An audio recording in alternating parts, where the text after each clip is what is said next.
What's going on, guys? Shane here with KWONKICKER himself, back, Mr. Micah Brock. We just did a seminar over the weekend, and today he's going to be talking about 5 common mistakes when throwing the spinning back kick. Now, Micah has a beautiful knockout when he fought in Phuket, Thailand for Tiger Muay Thai.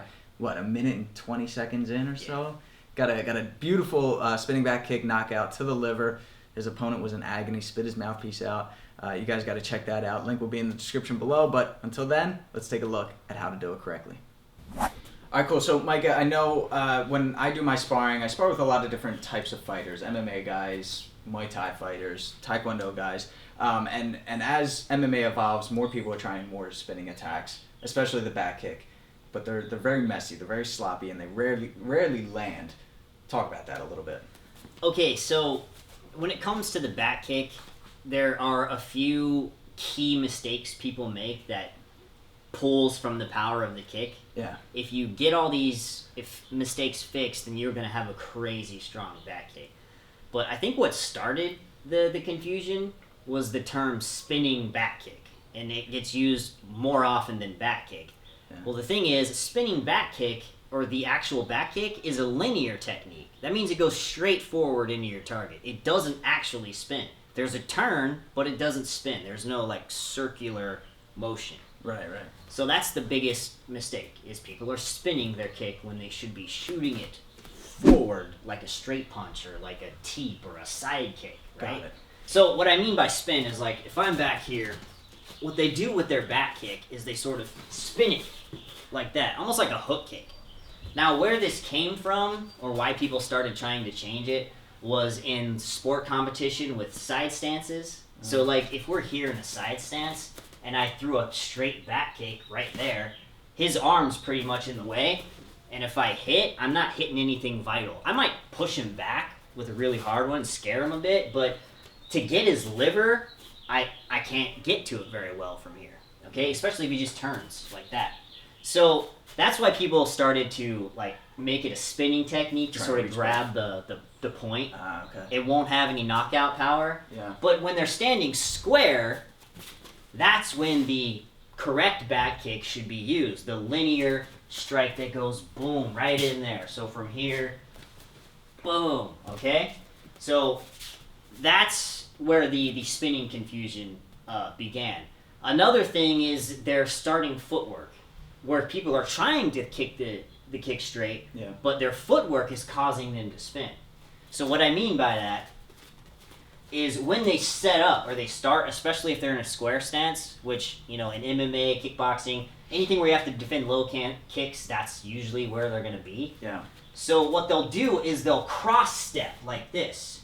Now what happens when I cross step is it gets my body turning in a circular motion. So I've already created a circular motion here. So now, if I throw my kick, even if I throw it straight, my body's trying to spin in a circular motion. And when I hit Shane from here, if I step here and then try to angle it in like that, my butt is this way. So if I'm here and my body's going this way, it's not adding to the penetration of the kick. If I threw my body weight like that, my butt would go that way to whatever degree. Depends on how, deep the step is. I want to get my body behind the kick. Just like if I'm doing a straight punch or a push kick, I need my body behind the kick, not out here at an angle. I'm not trying to push kick like that and do this thing, okay? So when I kick, I want to step forward on the center line, okay, or slightly past it. From here, I point my heel, turn and look over my shoulder, and for the starting footwork, I just paint a straight line. That's the starting footwork. It's not a spin step. It's just paint a straight line to the target. Once I have that down, I can focus on that linear charge him, strike, boom, pushing through. So that brings me to my next point. Another mistake people need to fix. If they correct those first parts, then this part is what I see people do often too. So Shane gives me a little, when they back kick, they go here, they hit, and then they just let their leg drop. They're like, yeah, I got a back kick. I hit that thing. No, that's half a back kick. When you hit here, boom, you want to push through with your body. All right, you need to drive and extend that leg all the way through the target. Now, from there, you can add even more power. Once you get used to shifting your body weight into the kick and getting your butt behind that kick and extending through, if you throw the kick with a little bit of a slide, your body weight can travel unhindered forward into the target. You can launch them across the ring. Okay? If I keep my foot planted and I kick, I can only travel so far depending on my flexibility. Right. But if I do that little slide, it lets me move unhindered and requires less flexibility. Now, another major reason people have a weak back kick is they're not hitting with the right part of their foot. They should be hitting with the heel first, not with the ball of the foot. And I understand how when someone's far away, you're like, oh, I could hit him if I just pointed that toe. Yeah. If I do this and I could just point that toe, I'll get a little bit more reach. But you're wasting movement. You're wasting energy. You're not going to do damage because your foot's going to act like a little spring. Yeah. Okay? So you want to make sure that when you're striking with the heel right to the liver. It's like when you strike someone with an elbow, just a little bit of push. Ooh. There's nothing to give. There's no appendage to act as a spring like the fist would or something. Yeah. It's just a little bit of a push. And that's what you want to recreate with the heel there. There's a little bit of wiggle, but if you knife edge your foot and flex it like that, your heel above your toes, that's the most likely position to really sink that heel into the body. Now, Micah, with these 5 mistakes, one thing that I've noticed when I'm practicing on the heavy bag, especially if I put a lot of power into it, if I hit with the ball of the foot, I get a crazy pain in my ankle, in the top of the ankle here. Is that common? Absolutely. And it most likely occurs when you're over-rotating. Okay.